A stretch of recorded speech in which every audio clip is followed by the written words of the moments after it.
Basketball has been around for over 125 years. On December 21st, 1891, the first basketball game was played in Springfield, Massachusetts. What made this the first ever organized basketball game, rather than just another game that was played for fun, was the scheduled time, the organized teams, and of course, the referees. In North America in 2019, the sports industry generated over $73.5 billion in revenue, and the officials are what changed those backyard games into organized sporting events.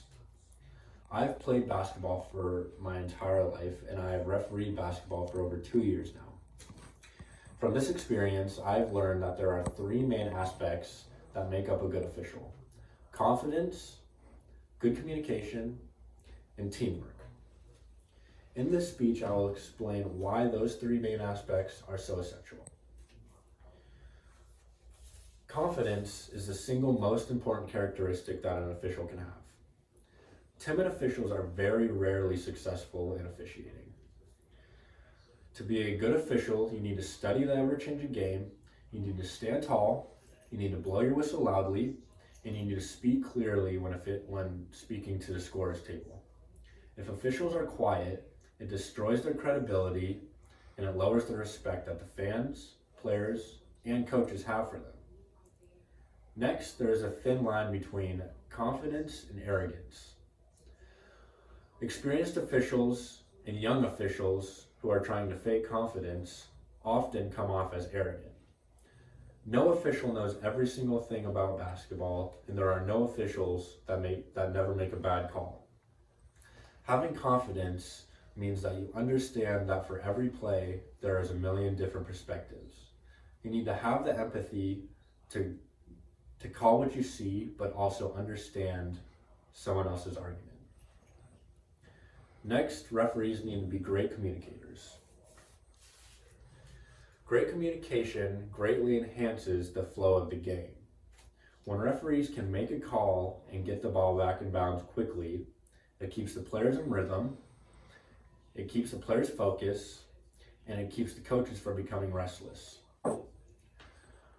When referees are good communicators, it helps them maintain their credibility. Referees need to keep the coaches, fans, and players in tune to what is going on in the game. And if they do not, then people get confused and the referees come off as sloppy. Also, referees need to be able to communicate their calls to the coaches. In every single game, there are a million calls that are too close and coaches need an explanation.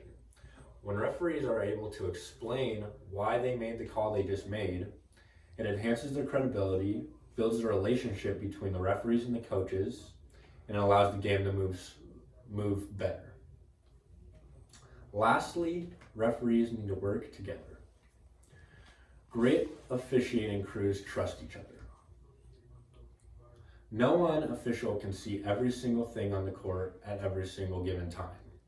This is why there are always 3 officials on the court. When officials trust each other, it allows them to focus on the area of the court that they are assigned to and get the best calls that are in that one area. Lastly, referees need to back each other up. For every game, there are a million stressful situations. And sometimes in those situations, referees are not the most popular people on the court. In these cases, the other 2 officials need to back up the referee who might be having a tough time so they can guide them out of this intense situation. To summarize, today I spoke about 3 important aspects of refereeing.